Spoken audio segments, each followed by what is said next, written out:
Ce programme vous est offert par Illico Cash.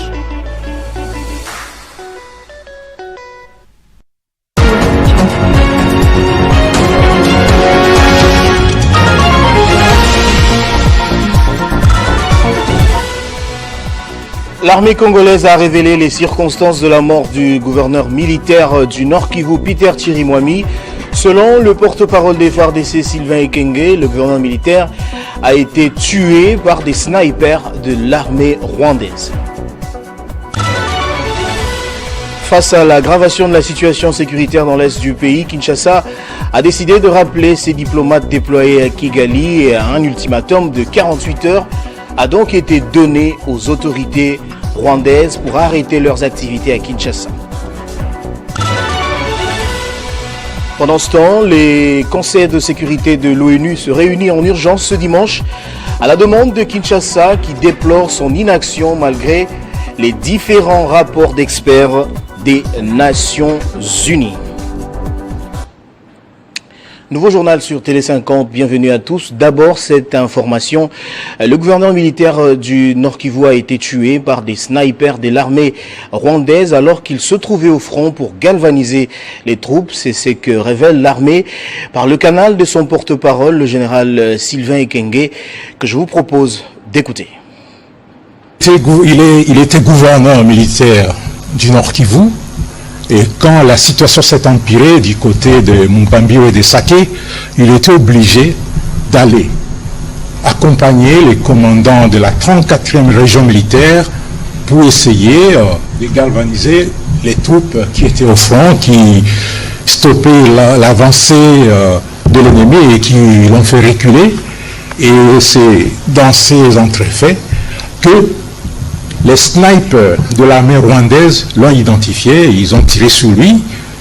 Et lorsqu'il a été atteint, il y a ces gardes qui ont essayé de le secourir. Il y a un qui est tombé avec lui et deux autres qui sont blessés, qui sont aujourd'hui soignés dans les hôpitaux, dans les formations médicales spécialisées.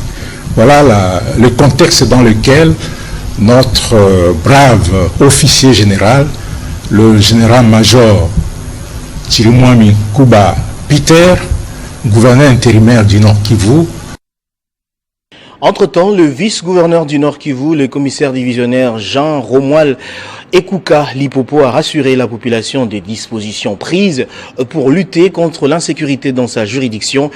Il a dit à l'issue d'une importante réunion du Conseil provincial de sécurité qu'il a présidé à Goma. Je peux vous dire que le combat en race campagne est une chose, mais le combat en ville est une autre chose. Ne croyez pas que si cette armée-là, ennemie, croit entrer comme ça, inutilement, de manière assez facile dans la ville, eh bien, elle aura toute la population et toutes les forces de police de l'armée ici dans la ville, et ce sera son cimetière. Donc nous sommes là. Ayez confiance en nous parce que vous avez choisi que nous soyons là et ayez confiance en nous, en tout ce que nous vous commanderons. Les autres, si jamais ils arrivaient, ils ne feront rien de spécial pour vous, ils vous extermineraient.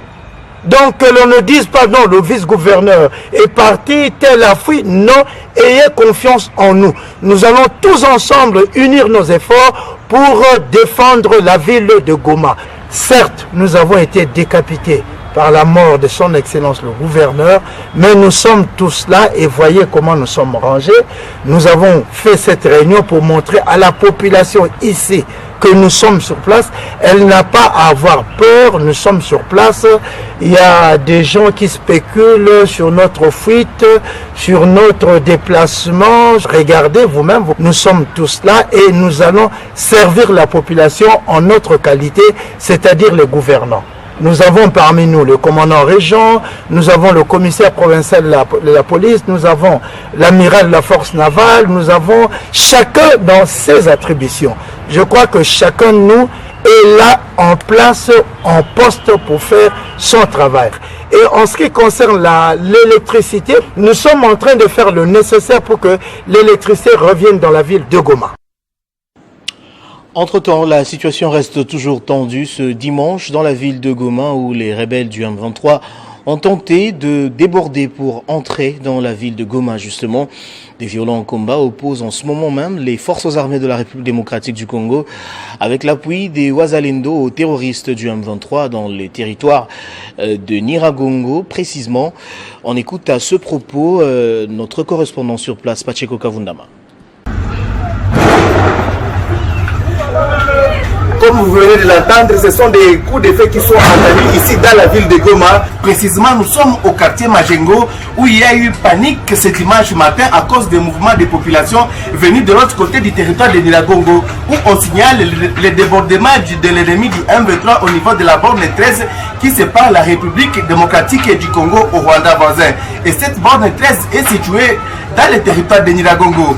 Malheureusement, la panique a touché les populations qui vivent dans la partie ouest de la ville de Goma, plus précisément de Munigi, qui ici, c'est dans le territoire de Nyiragongo, qui ont commencé à descendre dans la ville de Goma. C'est le mouvement que vous êtes en train de vivre en ce moment même.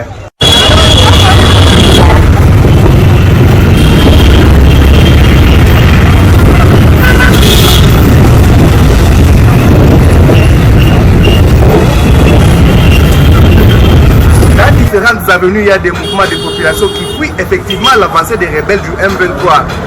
Et sur terrain, nous avons rencontré un jeune qui est en train de sensibiliser la population à ne pas fuir. Monsieur, bonjour.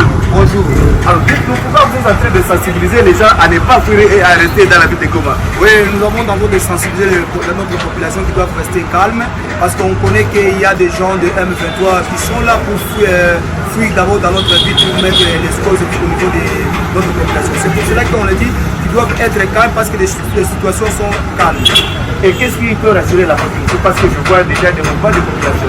Non, les FARDC sont là, nous les jeunes, nous sommes déjà sur le front, donc les choses évoluent très bien. Et puis en bref, je l'ai annoncé au sommaire, Kinshasa vient de rappeler ses diplomates déployés à Kigali avec effet immédiat et demande au Rwanda de cesser dans un délai de 48 heures toutes les activités diplomatiques et consulaires de l'ambassade de la République du Rwanda à Kinshasa. Une décision prise dans un contexte d'enlisement de la crise entre la RDC et le Rwanda. En bref également, ce dimanche 26 janvier, réunion d'urgence du Conseil de sécurité de l'ONU à la demande de Kinshasa sur la détérioration de la situation sécuritaire dans l'est de la République démocratique du Congo où le mouvement M23 AFC, appuyé par le Rwanda selon le rapport de l'ONU, menace de prendre le contrôle de la ville de Goma. Kinshasa déplore l'inaction du Conseil face à l'aggravation de la situation sécuritaire à l'est du pays. Et puis le rapporteur de l'Assemblée nationale a une fois de plus dénoncé la guerre d'agression dont est victime le pays de la part de son voisin, le Rwanda, et la passivité de la communauté internationale. Le professeur Jacques Joly l'a exprimé lors des travaux de la réunion de l'Assemblée parlementaire de la francophonie. Les rapporteurs de l'Assemblée nationale de la RDC a encore une fois dénoncé la guerre d'agression dont est victime le pays de la part de son voisin le Rwanda et la passivité de la communauté internationale. Le professeur Jacques Joly l'a exprimé lors des travaux de la réunion de l'Assemblée parlementaire de la francophonie qui se sont clôturés dans la ville de Kinto au Vietnam. Il lui représentait la chambre basse du Parlement de la RDC après la décision du président Vital Kamerhe d'interrompre sa mission au Vietnam pour retourner au pays, suivre de près la situation sécuritaire dans l'est de la RDC aux côtés du président de la République Félix Antoine Tshisekedi Tshilombo, des FARDC et d'autres institutions du pays engagées pour le retour de la paix et la sécurité dans la partie orientale de la RDC. On a souligné la spécificité de la crise congolaise qui est un conflit international. Ce n'est pas un conflit interne. Pour parler du dialogue interne, c'est vrai qu'au niveau interne, on a toujours des ajustements à faire, mais c'est d'abord la reconnaissance par la francophonie que c'est une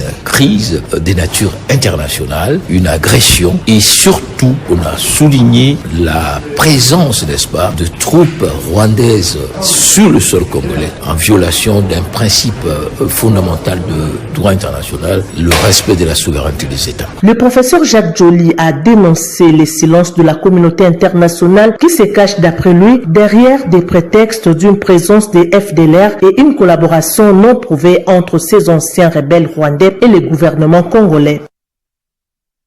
Et puis pour terminer, l'inspection générale des finances de la République démocratique du Congo fait parler d'elle en Afrique et pour des bonnes raisons. Après la réunion de Luanda en Angola et la conférence tenue à Kinshasa à l'occasion de la Journée internationale de lutte contre la corruption en décembre 2024, l'IGF a reçu samedi une forte délégation de la Commission nationale de transparence et de responsabilité dans la gestion des finances publiques de la République du Congo pour une séance de travail et d'échange d'expérience. Le président de la CNTR, Joseph Mana Fouafoua, qui a conduit la délégation à pousser les vraies raisons qui ont conduit au choix de l'IGF RDC pour cette visite de travail. On va prendre les rappels des titres à présent. L'armée congolaise a révélé les circonstances de la mort du gouverneur militaire du Nord Kivu, Peter Chirimwami. Selon le porte-parole des FARDC, Sylvain Ekenge, le gouverneur militaire a été tué par des snipers de l'armée rwandaise. Face à l'aggravation de la situation sécuritaire dans l'est du pays, Kinshasa a donc décidé de rappeler ses diplomates déployés à Kigali et un ultimatum de 48 heures a donc été donné aux autorités rwandaises pour mettre fin à toute activité diplomatique à Kinshasa. Pendant ce temps, le Conseil de sécurité de l'ONU s'est réuni en urgence ce dimanche à la demande de Kinshasa qui déplore son inaction malgré les différents rapports produits par les experts des Nations Unies. Voilà qui met fin complètement à ce journal, mesdames et messieurs. Je vous remercie de l'avoir suivi de partout dans le monde.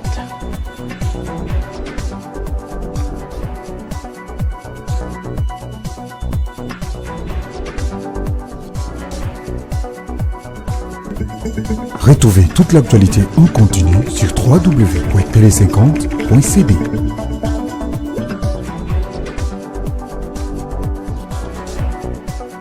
Ce programme vous a été offert par Illico Cash.